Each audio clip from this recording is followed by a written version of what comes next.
ये जो मंच सजाया गया नो CAA, नो NRC और नो NPR पर, उसी के ताल्लुक से चंद कीमती बातें समझाने के लिए मैं दावत देता हूँ हमारे खास मेहमान जनाब हजरत मौलाना कारी तैयब साहब नदवी दामत बरकातहुमुल आलिया कि हजरत आए और अपनी कीमती नसाए से हम तमाम को ममनून मशहूर फरमाएं।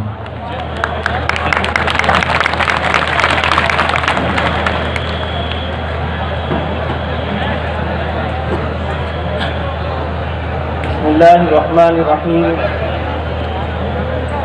नहमदुहु व नुसल्ली अला रसूलिहिल करीम। मंच पर जलवा फरोज तमाम मज़ाहिब और पार्टी के लोग और मेरे सामने एक जम्मे गफ़ीर बैठा हुआ हुजूम और माँ और बहनें,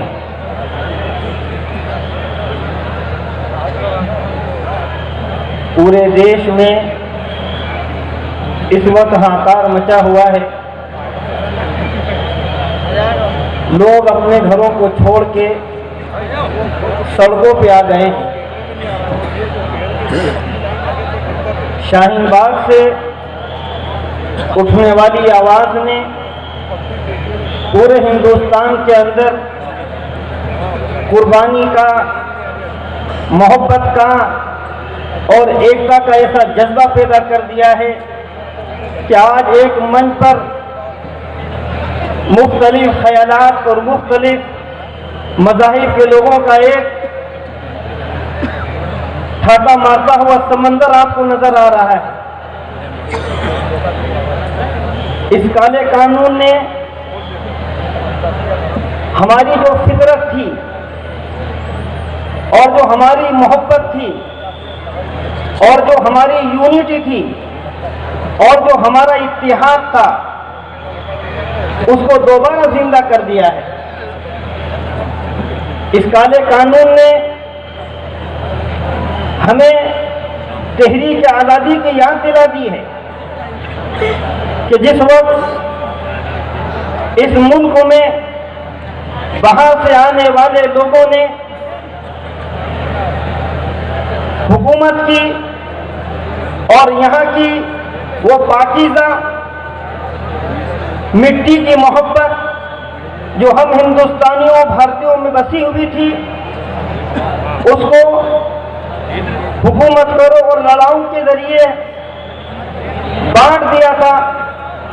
उस तहरीक आज़ादी ने अपनी कुर्बानियां देकर, अपने लहू से इस चमन को सींचकर सारे जहां से अच्छा हिंदुस्तान बना दिया था। आज इसी हिंदुस्तान को इस काले कानून के जरिए नफरत और फिरका परस्ती की आग में झोंक दिया गया है।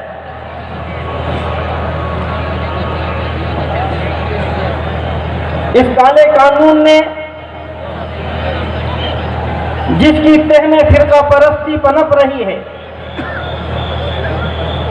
आज पूरे मुल्क के अंदर एक तरह की बेचैनी और एक तरह की फाइट स्ट्रीट पैदा कर दी है।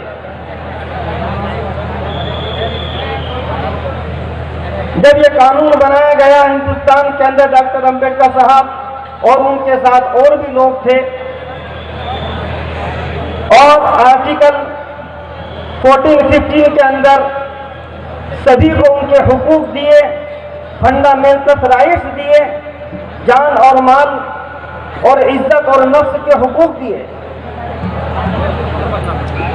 ये वो इंसानी फितरत है जो आज से 1450 साल पहले उस हरम मक्की के मौके पर जब 1.25 लाख इंसानों का ठाटा मारता हुआ समंदर इंसान था, वहां पर आपने वो 5 राइट्स जो हर इंसान की फितरत में है, हर इंसान को मिले हैं, उस वक्त आपने ये कहा था उस हरम मक्की के मौके पर, उस अराफात के मैदान में जहाँ का जर्रा जर्रा प्यार और मोहब्बत और बरकत वाला, वहाँ आपने ये अल्फाज कहे थे कि आज के दिन तुम्हारा खून, तुम्हारी इज्जत, तुम्हारा माल और दौलत इसी तरह से काबिल एहतराम है जिस तरह ये हरम काबिल एहतराम है। जिस तरह ये हरम काबिल एहतराम है, एक दूसरे के हुकूक, एक दूसरे की इज्जत, एक दूसरे की जो शहरियत और एक दूसरे के हुकूक इसी तरह महफूज है, इसी तरह कायम रहेंगे। वही हुकूक जो हमें इंसानी फितरत और उस खालिक ने हमें दिए हैं, आज उसी हुकूक से हमें महरूम किया जा रहा है। आज उसी हुकूक से हमें महरूम किया जा रहा है और सिर्फ मजहब की बुनियाद पर हमारे दरमियान तफरीक पैदा की जा रही है। हमें कहना चाहिए कि एक तरह से दूसरा शहरी करार दिया जा रहा है। इसके पीछे 100 साल मेहनत है। 1925 से लेकर आज तक की मेहनत की जा रही है कि इस मुल्क में सिर्फ चंद लोगों की इजारादारी हो जाए और जिस तरह अंग्रेजों ने हमें गुलाम बनाया था, इसी तरह से हमें ये लोग गुलाम बना के रखें। ये तो कहना चाहिए कि ये कानून लेकर आए थे कि यहाँ के लोगों की शहरियत को खत्म करके और चंद लोगों के हाथ में हुकूमत आ जाए। इसी के लिए आप गौर करेंगे कि इन्होंने ओबीसी, दलित और एसटी और जो है एसटी लोगों के हुकूक को खत्म करने के लिए इन्होंने तमाम चीज़ों को प्राइवेटकरण कर दिया, निजीकरण कर दिया है। तमाम चीज़ों को आप देख लें, रेलवे को देख लें, आप इसी तरह से और दूसरी चीज़ों को देख लें कि सबको इन्होंने निजी कर दिया है ताकि इनकी हक के शहरियत खत्म हो जाए, इनके हुकूक को पामाल कर दिया जाए। आज ये लड़ाई CAA, NRC और NPR एक नया कानून लाकर हमें दोबारा अंग्रेजों की गुलामी की तरह हमें गुलाम बनाना चाह रहे हैं। लेकिन देशवासियों की बेदारी कहिए कि उन्होंने वक्त पर अपने आप को बेदार कर लिया और फिर आप देखेंगे जामिया मिलिया से, अलीगढ़ से, JNU से बड़े बड़े प्रोफेसर, स्टूडेंट्स और पढ़ने वाले और पढ़ाने वाले कॉलेजेस के वकला और जो है स्कॉलर और तमाम बुद्धिजीवी लोग पूरे मैदान में आ गए और आगे सबूत कर दिया कि हम हिंदुस्तान के बाइज्जत बाशिंदे हैं, हम इस कानून, काले कानून की मुखालिफत करते हैं। चाहे तुम गोली चलाओ, चाहे तुम डंडे मारो, चाहे तुम हमें जेलों के अंदर भर दो, मगर अब ये लड़ाई का आगाज हो चुका है। हम उस वक्त तक पीछे नहीं हटेंगे जब तक कि ये काला कानून वापस नहीं लिया जाए।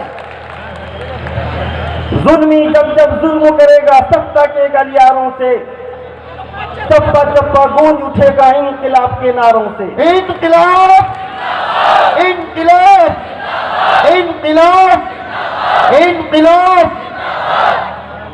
ये आसाम में NRC लेकर आए, नेशनल रजिस्टर सिटीजन।